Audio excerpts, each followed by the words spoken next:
Okay, welcome to Adulting with Donnie. I just gotta do my thing here with the whole Facebook live situation. There we go, go live. I know I'm not scheduled to go live until much later. Welcome back, everyone. It's a Monday night special. Yay, Monday night special. Yeah, I'll get to why I'm doing a Monday night special. What's up, everyone? Happy Monday. I hope you guys all had a great weekend. I know that I did. I may as well, actually, you know what? Before I do that, I gotta cover this thing that I fucking said I would like a month ago, which is cute pets. And the only competitor to my boy Graphite is Annie's the only one that sent in a potential competitor. Is that what I'm looking for? Is that the word that I'm looking for? Potential. I don't know. I guess competitor is the correct phrase to use. Fucking okay. That might have to wait, just because I'm gonna have to multitask, which I'm pretty good at doing. But I guess I changed my password for Google at some point in the last 9 months, and I don't know why it signed me out either. There's no reason it should have signed me out of my Google account, but apparently it did. No, I don't want to do any of this now. I love that shit. You know, when you like sign out of Facebook Messenger or something, and then you sign back in, and it gives you all this bullshit about, do you want to link your contacts and all this other shit? And it's like, I said no for the last 1,000 times that you've had me do this. Let's see here. Okay, now, she sent me a few pictures here. Let's take a look at these real quick. Let me just also make sure that I'm not going to give away her email address when I hit my share screen, and it does not look like I'm going to. And I'm also not going to give any other sensitive information away. So here we go. If you would like to tune in on the, check out the live video. We're only about 2 minutes into the live video, and you can see pictures of Annie's cats here. This one it's got its head like through a bag, like it tore a hole in the bag. Another one on top of a door. That's an impressive place to get to. You know, cats are always fucking impressive when they decide to get on top of certain things. I think Graphite once got up on top of a shower curtain, like the bar that goes across the shower. He got like on top of there. I don't even know how he did it. There's nothing to grab. There's no way to get there. But he found his way there. Now we got two cats. One standing on top of like a footstool, and the other is under the footstool. And then we got one in a windowsill. And this picture actually came out really good, Annie. This looks like a professional cat picture. Like you could submit this for a calendar. Yeah. So okay, your cats are very cute. All right, I'll give you that. They certainly seem like they groom themselves better than Graphite does. I'll also give you that. So yeah, there. Let's see here. All right, stop sharing. Fucking remove sharing screens. There. Yeah, let's get back to the real stuff. So yeah, Monday night episode. I'll get to why I'm doing a Monday night episode a little later, but I mean, there's just so much to talk about.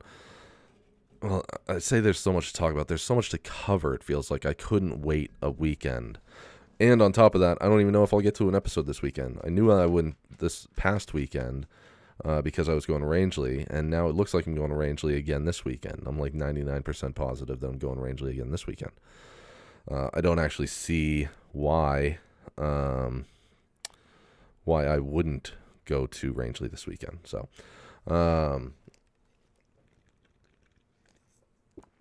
there we go. Take a sip of my Coors Light.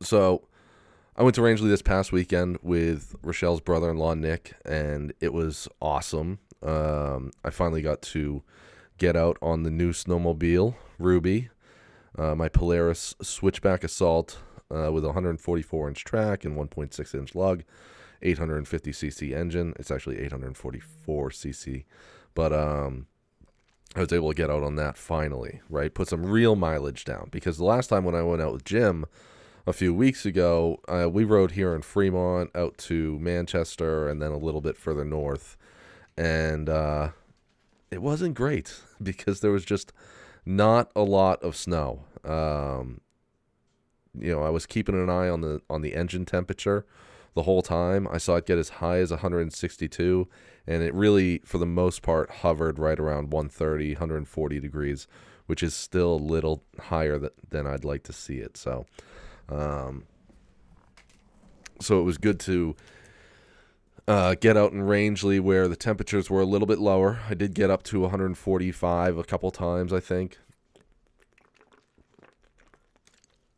It might have even broken 150 once or twice. I got to try and crush this water really quick so that I have something to,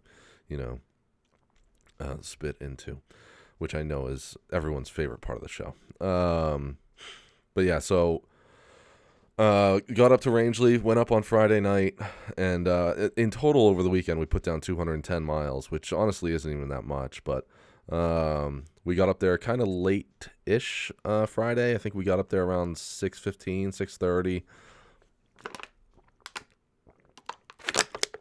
By the time we got the truck unloaded, we got all of our stuff out of the truck, and Nick was like, so do you want to take the snowmobile off the truck tonight? Because it was in the bed of my truck. He was like, do you want to take the snowmobile off the bed of the truck tonight, or do you want to wait until the morning? And I said, I'm thinking about that myself. I'm not sure which one I want to do. Why don't you give me the next, 15 or 20 minutes to think about it?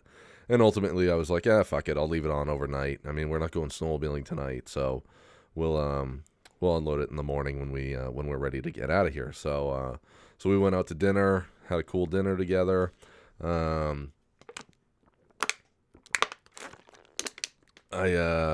went to this place called Sarge's Pub. It's kind of a staple in the town of Rangeley. I mean, it's been there for fucking ever. And so we went there, had dinner together, went back to the house, and watched, as you know, if you listened to last week's episode, you know what my number one all-time movie is. And so we watched Den of Thieves together. And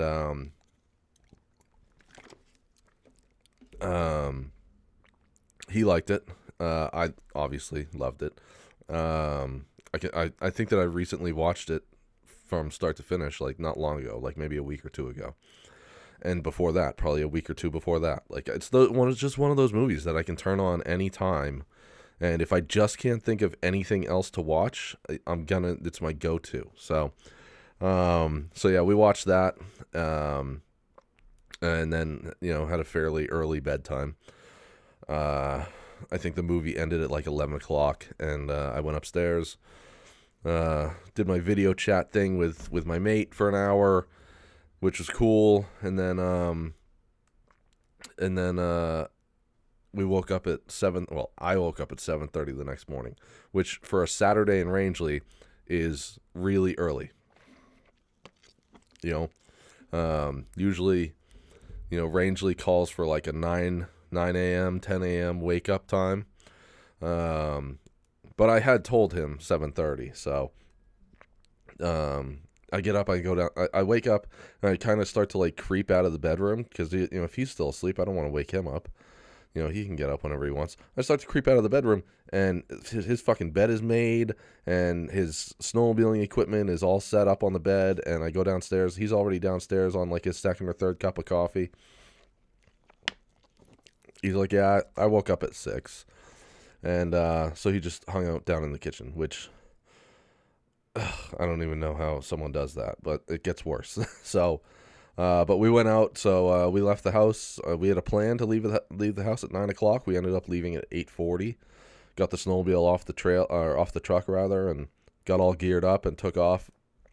Fired across the lake, and went to breakfast in the neighboring town.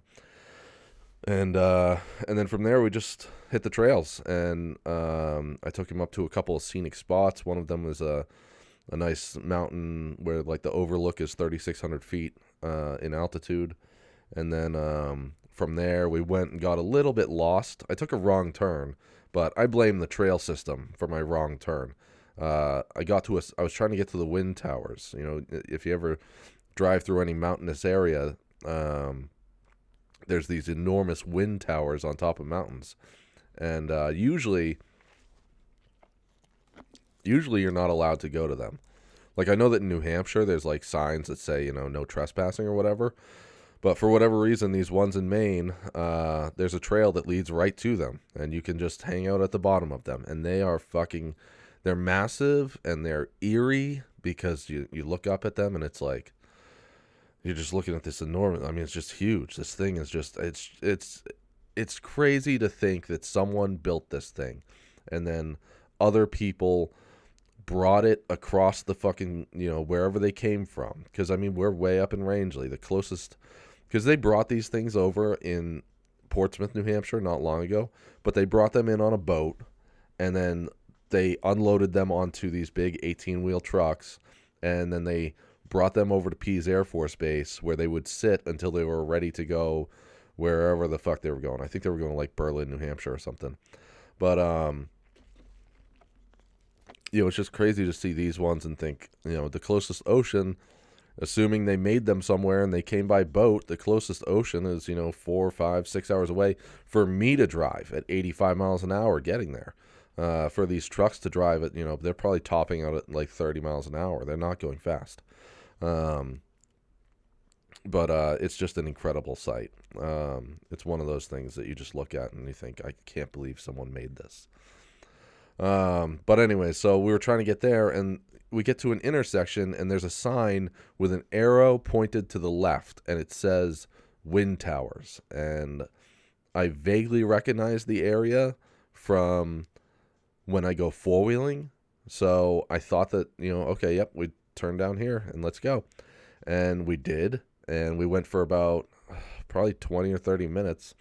And it started to get apparent pretty quickly that we were not on a legit trail. Like, it very clearly had not been groomed. It hadn't been well taken care of. There were trees down across the trail. And when that happens, the clubs are pretty quick to fix that type of shit.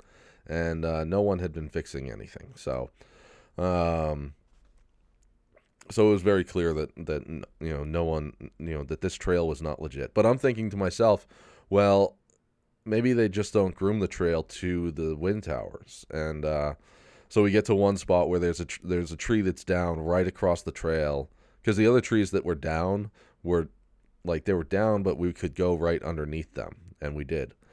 This one was down across the trail on the ground, and it looked like someone with like a mountain sled had was able to get up and around, like went up kind of an embankment that was probably, I don't know, 7 or 8 feet. They went up an embankment, and they were able to get around. And I tried to do it on my crossover sled, and failed pretty quick at it. But I'm also a little inexperienced with that kind of deep powder stuff, because it was deep. I jumped down into one spot. Nick took a picture of me. I jumped down into one spot, and the snow was up to like my mid-thigh, and I had room to go down. Like, there was still room for, the only reason I stopped was because the snow just packed underneath me. But yeah. But we turned around, we went back. I was telling him, I was like, damn, man, I'm really sorry. I was hoping we could see the wind towers from, while we were on this trail that wasn't a trail. We could see them. Like, they were probably within a quarter mile of us. And so after we get my snowmobile unstuck and get ourselves turned around, I was like, damn, man, I'm sorry. I was hoping to get you over to the wind towers. It's a really cool site. And we start riding back, and we get back to that same intersection, and the arrow that is pointed down the trail that I went, there's another arrow on the other side pointing the exact same way that says to Canada. Now I'm thinking, the arrow just got turned around somehow, because that trail that we were on that's unmaintained is probably because they don't want people going to the Canadian border right now because of COVID. So I was like, you know what, fuck it, let's try it. Let's go this way and try it. I figured we had about 50 miles left on gas, so I was like, all right, we'll try it. We'll go up this way a little while. And we were able to make it, which was cool. So I was able to get him to the wind towers. It was cold as fuck up there.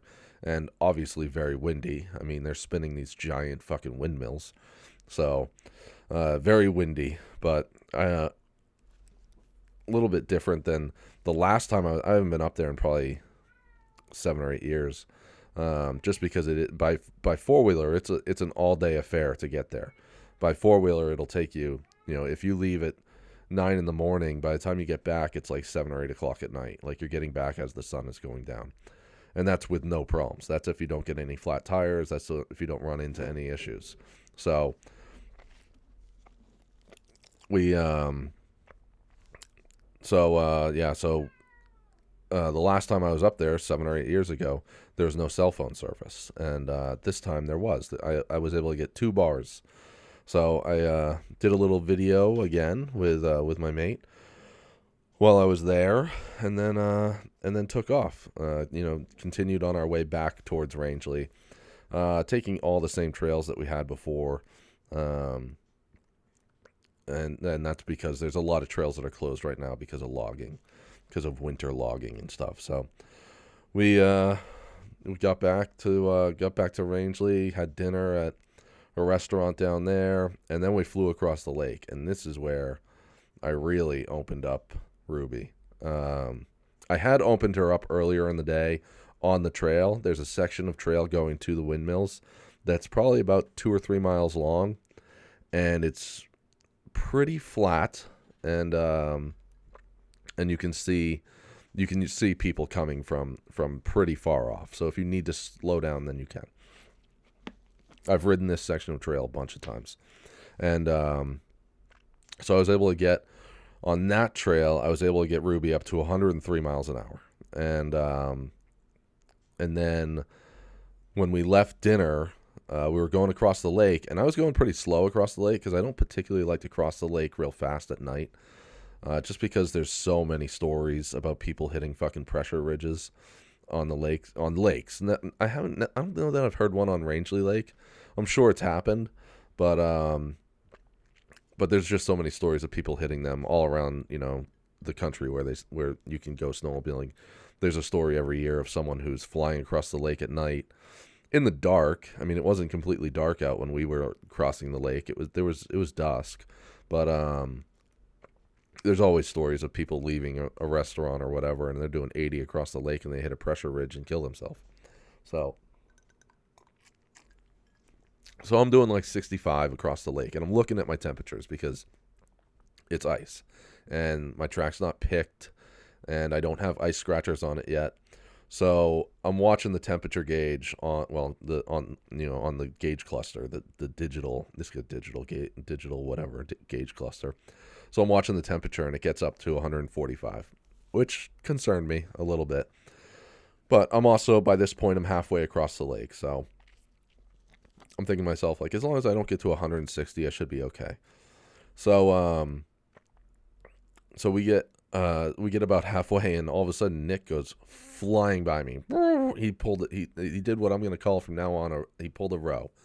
All right, and that is when I took row snowmobiling a few weeks ago. Same thing happened. I'm crossing the lake, and all of a sudden she goes flying by me.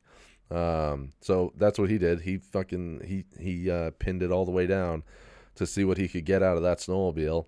And so I was like, fuck it. All right, I'll try it. And so I punched mine up, and I got Ruby up to 111 miles an hour. Both of those are new personal best.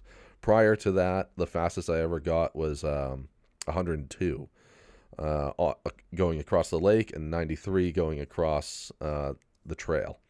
And there's a lot that goes in, if you're confused at all about why are you going so fast on the lake, why are you getting 10 miles an hour extra across the lake versus on the trail, it has a lot to do with drag. On the ice, obviously you're gliding across a lot faster, and you can see it on the speedometer because the lake isn't just ice.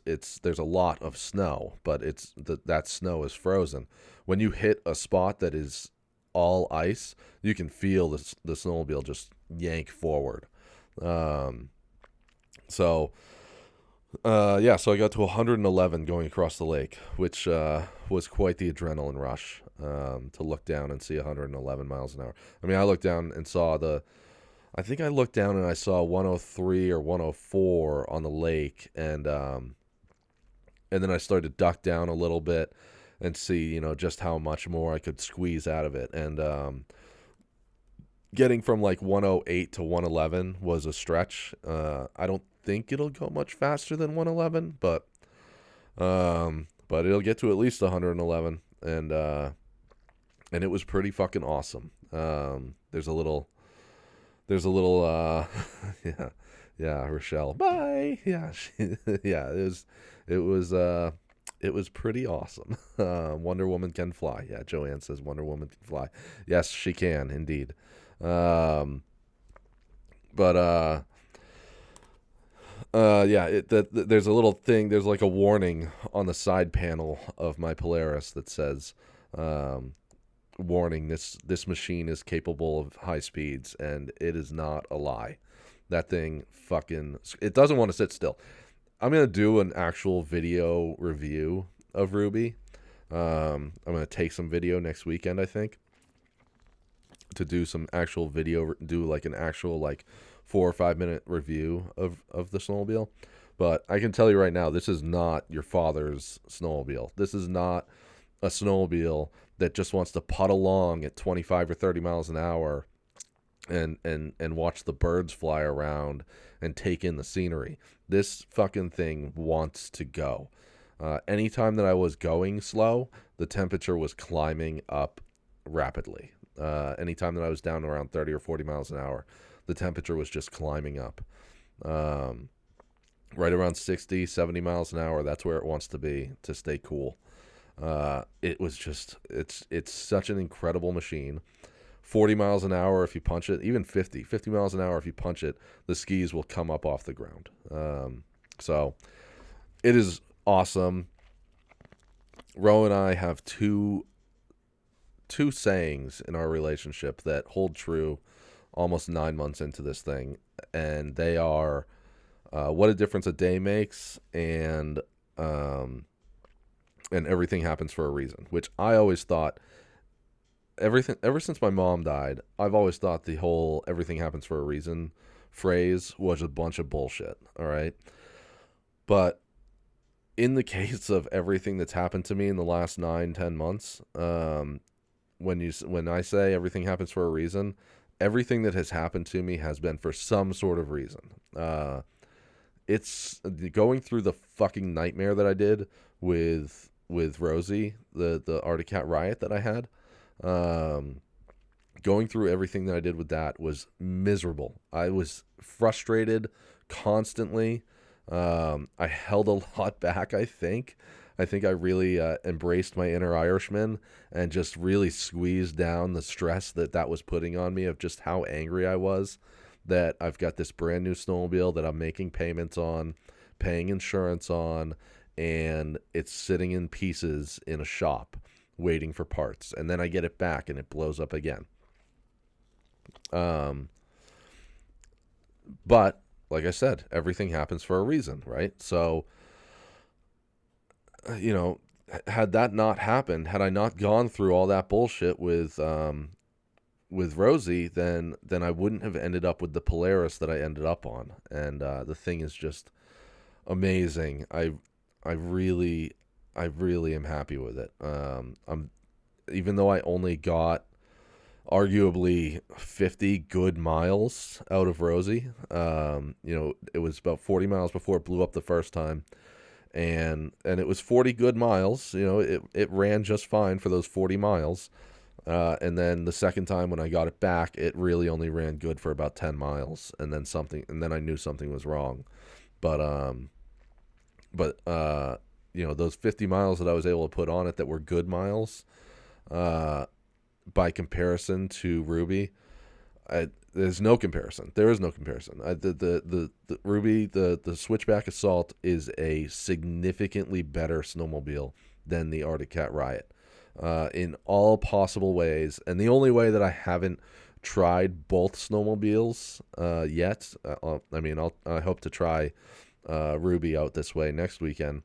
But I never got a chance to really try some off-trail stuff with Rosie, and I haven't gotten a real chance to do that yet with Ruby. So, um, but as far as you know, speed and power and cornering, all that stuff, Ruby is just it's an incredible snowmobile.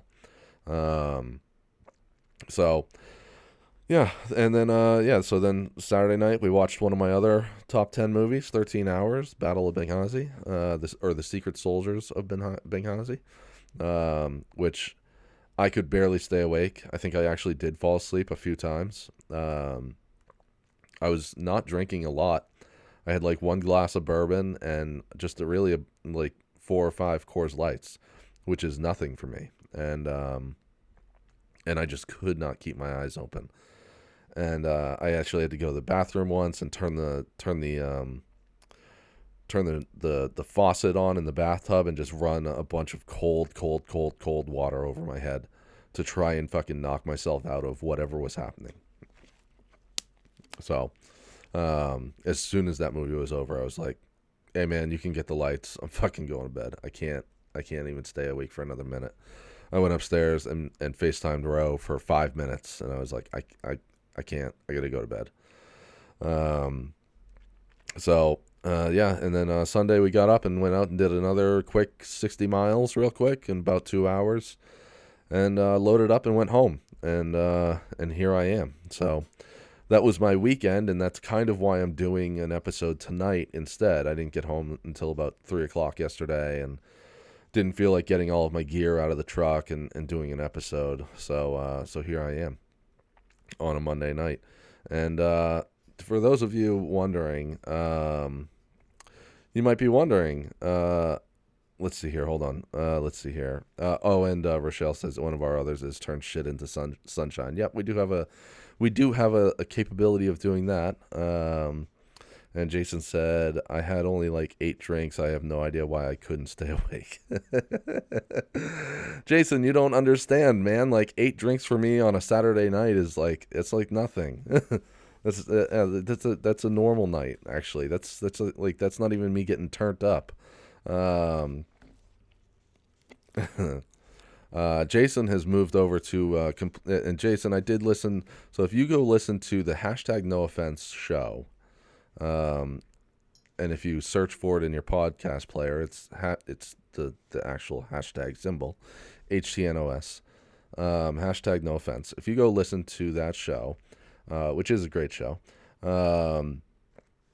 there's an episode, one of their more recent episodes that has Jason from Shit Happens When You Party Naked, has him on the show. It's a longer-ish episode. You'll have to set aside a couple hours for yourself to listen to it.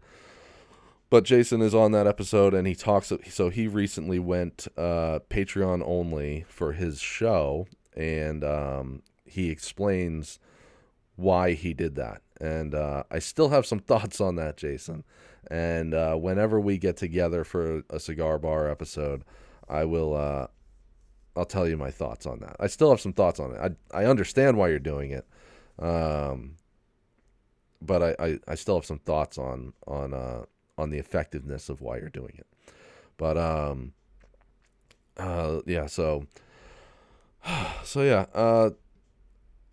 let's talk about something a little sad. You might be wondering, Don, it's 8:30 p.m. on a Monday night. Shouldn't you be somewhere else? That would typically be the case. Gun Shop Guys has, at the very, very least, come into a hiatus. That's at the very least. It might be over completely. I'm not sure.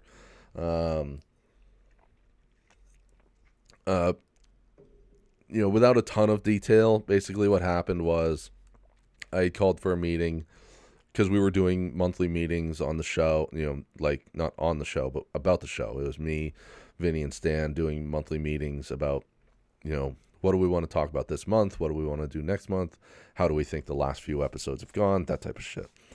We just sit down for a couple hours and talk. So I had called for a meeting after our last episode. I had said, let's meet up on Sunday. And then I forgot. I forgot. Stan forgot. Vinny was the only one that remembered. And then we conversed back and forth via text that night. Vinny was not happy that we forgot. And I think that it all came down to irreconcilable artistic differences, in my opinion.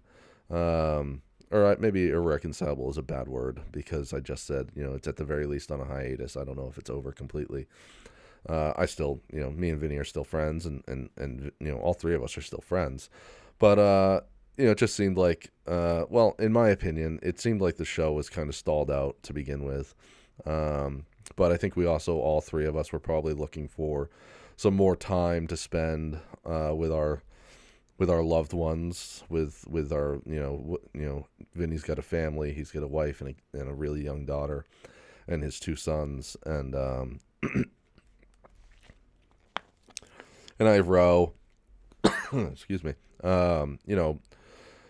Stan's got this new job with the post office, and he's working an hour away from the studio, and he's not getting out until 6:30 at night on Monday nights, if he's lucky. 7 o'clock sometimes. There was even one night where he couldn't make the show at all because he wasn't going to get out until 8 o'clock. So that might have actually happened twice. And there were a lot of things going on there. I mean, personally, I can say for myself, the show was almost never what I personally envisioned out of it, because my vision for the show was basically just sitting down with any three friends, or any two friends, I guess, you and two other friends. I think about it's a weird thing when you get behind a microphone. I think about Ro and her two friends, Annie and Kimmy, and it blows my mind, because Ro's like, oh, we're going to go out for drinks tonight. And I'm thinking to myself, like, I could go, if I told someone I'm going to go out for drinks with them, I might be there for like maybe an hour. I'm willing to spend like an hour. I'll be like, yep, I'm going to go out for drinks with my friend. Ro will go out, and she's like, yeah, I'm meeting them at 6:30. And then she comes rolling in the driveway at 10 o'clock at night. And, and it seems like, like, oh man, if only we had, a microphone or a recorder or whatever, like, this is a great conversation, and to share it with other people and whatever. But then once a microphone is physically in front of you, it seems like everything changes. And that happened on Gun Shop Guys all the fucking time. Back in January, we had this guy Cody on, who Vinny swore up and down, oh, he's he comes in the shop and we're always talking and always having chats and whatever, and it's great. But then he gets behind the microphone and he's really quiet. Like, and it's no fault of his own. That's just it's a weird thing when you put a microphone in front of someone, and all of a sudden the dynamic changes. So the very first time that me and Vinny sat down, it was me, Vinny, and Harry, the original three of Gun Shop Guys. The very first time that we sat down, we didn't have microphones. We didn't have a camera. We didn't have anything going. I brought all of that shit. I brought my laptop. I brought my microphones. I brought my camera. I brought everything to do an episode. And then I just went into the shop, and we sat there and talked for 3.5 hours nonstop, just shooting the shit. And that was kind of how I always envisioned the show should be. It's just, what's up? How you doing? Just like you would, just the way that you would with your friends. And it always seemed to turn into, what are the hot topics that we're going to talk about this week? What are the big things that we want to hit on? What are the, and sometimes, and a lot of times, I shouldn't even say sometimes, a lot of times it did feel like towards the end of 1 hour, it was like, all right, this is dragging on.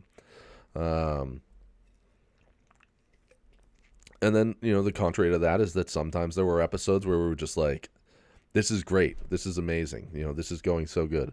There was one episode back in July, I think, July or August, where we had Charles on, and he, it was a great conversation for an hour. The show ended, and like 15 minutes later, hi, mate. Right. It is I, your biggest fan. My mate just walked in the door. I'm like, put a mic in. Oh, hi. Nothing changes with us when there's a mic in our face. That is true. She said nothing changes with us when there's a mic in front of us. That's absolutely true. Hi, baby. So, yeah, so we had Charles on that episode, and the show ends at 9:00, and like 10 or 15 minutes went by, and we're the three of us, or the four of us rather. It was me, Charles, Vinny, and Stan. The four of us are just still talking, like it was just this crazy, like we're just still going off, and I think one of us, me or Vinny, said like, "Why did we stop the show?" And then the other one was like, "Let's start it back up. Let's go. Let's keep going." And we did, and we ended up going until like 10:30, 10:45 that night, just nonstop. And we had Al Barr on from the Dropkick Murphys, and that episode was 2.5 hours. And the only reason it ended was because I was pretty fucking lit, and I think I swallowed some of my dip, so I was getting pretty dizzy behind the microphone. So I was like, let's wrap this motherfucker up. So I don't know what's going to happen with that show for now, where it goes from here. But I can promise. No, thank you. I don't actually know if she just asked if I want a beer or not. Oh, no, I'm good. Thank you. I don't know where that show goes from here. I can promise you have not seen the last of Stan or Vinny. So stay tuned for that type of stuff. So I think that I only have a couple. Well, let me. Oh yeah, that's right. So I definitely want to talk about WandaVision and Coming to America too. But first, let's do a sponsor read here. Let's talk about Adam and Eve. All right, Adam and Eve. I talk about them every week. All right, and Adam and Eve is a great site where, look at this right now. If you go to if you go to adameve.com right now, the top of their banner says today only take 35% off one item. I am going, and you can use code for that 35 perk. I can beat their own banner. All right. If you go to adameve.com right now, today or any day, because this says today only. If you go there any day and use offer code adulting at checkout, you'll get 50% off any one item, including the fleshlight, the #1 male sex toy. All right. This thing retails at $60. I'm telling you right now, you can go there right now, hit and look at that. Fucking you can even get PayPal. You can get PayPal interest-free financing. You can get PayPal interest-free financing on your fleshlight, if that's something that if that is something that you are interested in. She just threw something at me. I'm not even gonna say what it is. And you qualify to receive one item below, a vibrating blowjob buddy. I don't know what that is, but it sounds pretty awesome. A waterproof pocket massager, or a 5-inch realistic dildo with balls. You can get any one of those items for free. Use offer code adulting. Hit apply. Success. Good. All right, and you have brought your. Okay, so unfortunately with the flashlight, let's see here. Discounts can't be applied, but you still get free shipping on the flashlight. All right, you'll still get free shipping when you use my code on a flashlight. So, yeah. Let's see here.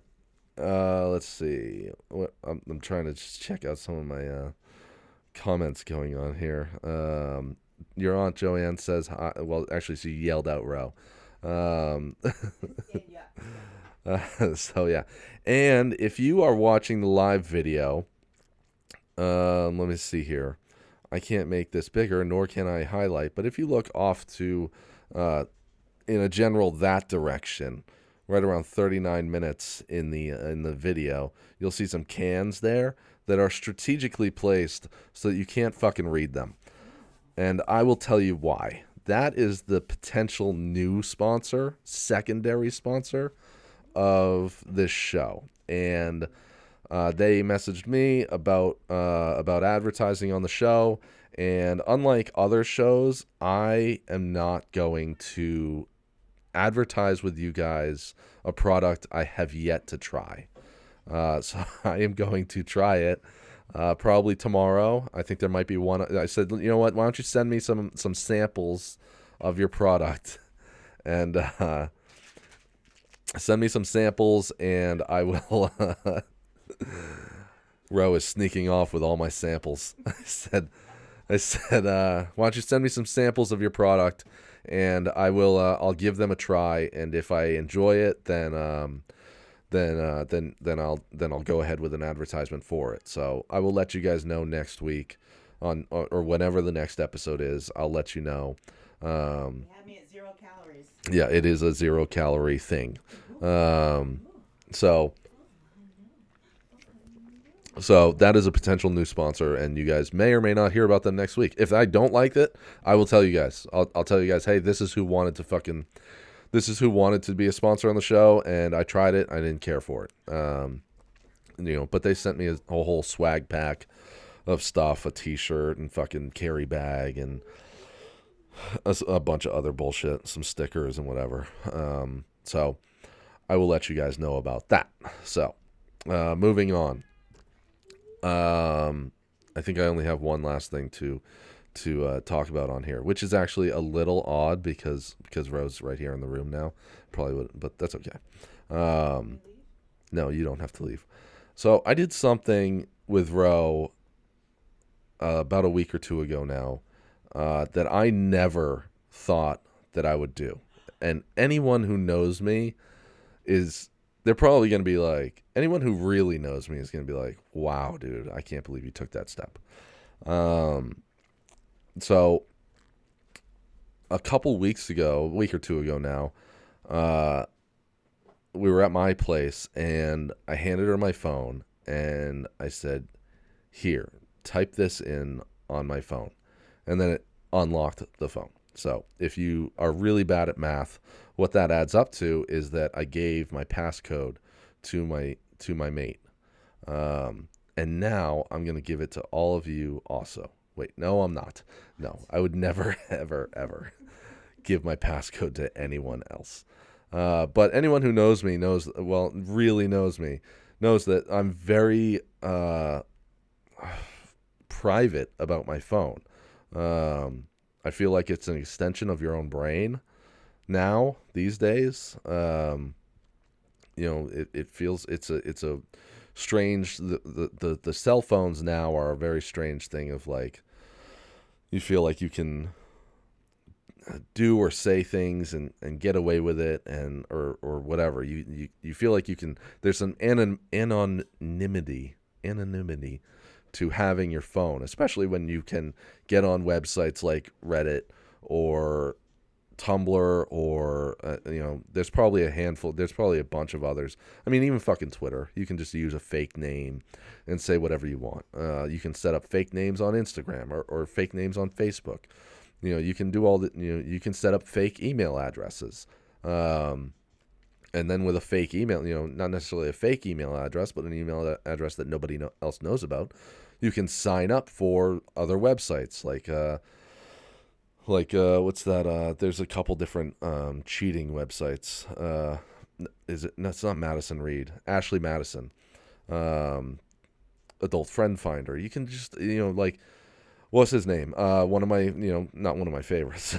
I don't have a favorite killer, but one of the more popular murders in the last 10 years has been Shannon Watts and her husband Christopher Watts, who killed her and all of his fucking kids because he's a fucking psycho. There's a cool documentary. It takes about an hour and a half to watch on Netflix about that, and it is insane. That is an example. That guy might be the polar opposite of me, because dating Ro comes with a lot of local celebrity status, is the best way to put that. I walk down the street and people see me. I've walked down the street before and Driving, they put pictures in Facebook. Yep, people see me and they take pictures of me and send them to her. I saw your mate. I've walked down the street several times and had people say, come up to me and be like, "Hey, how you doing? My name is blah blah blah, and I'm friends with Ro, and I see all your pictures on Facebook." And so it comes with a certain level of celebrity status, which I fully embrace. I meet these people, and I'm big smiles and handshakes and fist bumps and hugs and all, whatever. Um, this motherfucker, Christopher Watts, his wife joined one of those, like, I don't know, one of those deals where it's like, uh, um, she was promoting some sort of like weight loss thing, and she's going to all these conferences for this thing, and what's that? Isogenics. Yeah, like an isogenics type thing. That's exactly what I was thinking of. I just couldn't think of it. But it's like those are fucking pyramid schemes by themselves, and that's a whole different story. But she joins this thing, and part of the deal with that is that she has to like be posting videos constantly of her at home with her family and whatever. And so she gains a certain celebrity status, and I don't know what the fuck happened with this guy, but he decided that it would be cool to start banging his secretary or something. And then rather than get divorced, the best way out of the relationship was to kill his wife and his kids and then put them in an oil well. It's horrifying. but anyways, my point is that giving her my passcode to my phone was just a massive step for I think any relationship. I thought that it was a big deal for a relationship, but as Ro pointed out, there are plenty of other couples where each other has their passcodes as they need them, and immediately Ro gave me hers. And now both our fingerprints are on each other's phones, so we can. Detective, I had your passcode for the last 3 months. You just didn't know it. What she did was she hit me with her lasso of truth, and then she pulled out her Men in Black dildo thing that erases your memory. So. Speaking of movies, I want to hear your review of Yeah, yes, Aunt Joanne, I am Rochelle Jones' mate. And Joanne said nobody touches my phone. Yeah, it's let's see here. And Jason said, "Shit, I'm so whipped. I got to use my wife's face to unlock my phone." So. And he said, "I don't see how someone could kill their own kids." Now the wife, on the other hand, that shit I understand. I'm a married man after all. I listen to a lot of true crime podcasting, and I've never understood how anyone thinks that killing your significant other is the best way out of the relationship. Unless it's like, I suppose maybe if it's like an abusive relationship, I guess those ones kind of sometimes make sense to me. Where it's like a woman's getting beaten to shit all the time, and then she's, constantly making the mistake of going back to the guy.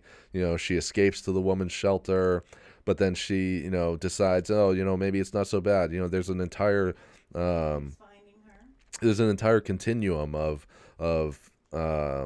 honeymoon phase and then back to abuse and then back to honeymoon phase, and there's all these different things. And those ones I don't justify them, but I have a vague understanding of why you would think like the only way out of this relationship is to kill them.